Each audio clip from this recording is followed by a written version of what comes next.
Dinajpur motor শ্রমিক ইউনিয়নের এক নেতাকে আটকের জের ধরে থানার ভেতরেই সংঘর্ষে জড়িয়েছে দুপক্ষ। এ বিষয়ে জানার চেষ্টা করব সহকর্মী মাহফুজুল হকের কাছ থেকে। মাহফুজ, এখনকার পরিস্থিতি কেমন দেখছেন? এই যে সংঘর্ষ আর এই যে সড়ক অবরোধের বিষয়টি জানাবেন আমাদের। আপনি যেমনটি বলেছেন যে বর্তমানে যে পরিস্থিতি বিরাজ করছে, কিছুক্ষণ আগেই থানার ভিতরে একটি সংঘর্ষের সূত্রপাত হয়। গতকাল রাত 10টার দিকে মোটর বাস শ্রমিক ইউনিয়নের যে নেতা শেখ বাদশাকে আটক করা হয়। আসলে আগামী 25শে সেপ্টেম্বর এই সমিতির ইউনিয়নের যে নির্বাচন, এই নির্বাচনের মনোনয়নের দিন আজকে, এবং এই শেখ বাদশা হচ্ছে সাধারণ সম্পাদক পদপ্রার্থী। তো তাকে গতকাল আটক করার কারণে শ্রমিকরা বিক্ষুব্ধ হয়ে ওঠে এবং গতকালই তারা সড়ক অবরোধ করে ফেলে। এখনো আপনাকে আমরা দেখাতে চাই যে এই যে শ্রমিকরা সবাই কিন্তু এই বাচ্চার ইয়ে চাচ্ছে, তারা মুক্তি চাচ্ছে।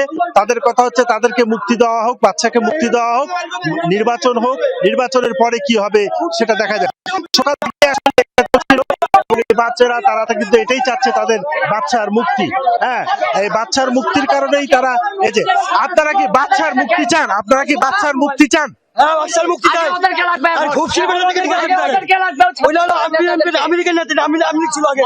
ওনারা যেটা বললেন আমরা একটু দেখাতে চাই যে এই যে দিনাজপুর কোতোয়ালি থানার ভিতরে আমরা রয়েছি, দিনাজপুর কোতোয়ালি থানায় সামনে শ্রমিকরা সাধারণত বিক্ষোভ করতেছিল।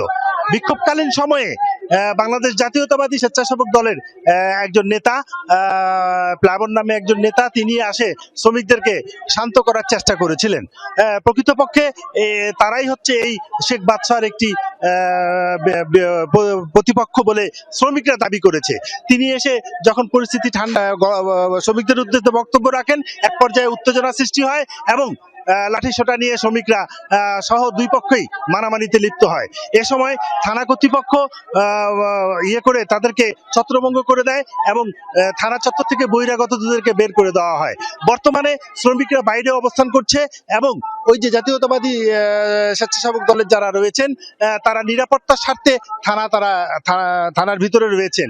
এই বিষয়টা আসলে শ্রমিকদের মধ্যে এখন উভয় পক্ষের মধ্যেই বলা চলে একটি উত্তেজনাকর পরিস্থিতি সৃষ্টি হয়েছে এবং থানায় এখন পুলিশ রণসাজে সজ্জিত হয়ে আছে। শেখ বাদশাকে আদালতে নিয়ে যাওয়ার জন্য একটা প্রস্তুতি চলতেছিল, ঠিক সেই সময়ে এই অনাকাঙ্ক্ষিত ঘটনাটি ঘটে যায়।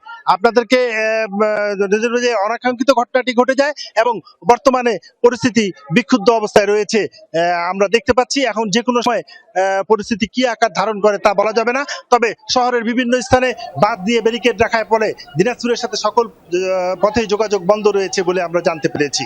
অনেক ধন্যবাদ মাহফুজ আপনাকে।